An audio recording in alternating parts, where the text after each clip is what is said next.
Hi guys, my kid asked me to enter the A to Z alphabet.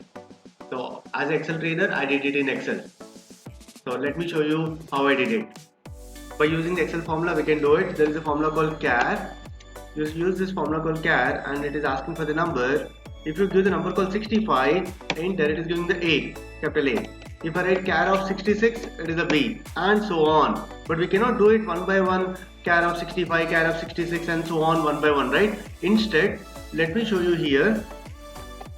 There is a formula called row equal to row formula is asking for the reference. If I write A65, bracket close and enter, it is giving the row number called 65. If I drag it down, 66, 67, and so on.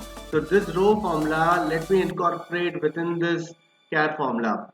So let me remove the 65 and write the row of A65, bracket close for this and enter. Now drag it down. See this A to Z, all of them in one go, we got it, right? If you want bonus step, like instead of alphabet like a uppercase, if you want lowercase, let me quickly show you. You write equal to char, this time row of A97. A97 will give the row number 97. What are the output it gives? Row 97, that is the input to char formula. So 97 it's giving, char of 97 is a small a, and drag the formula down. To drag it down, to drag it more, you will get all the A to Z small abc. So that's it.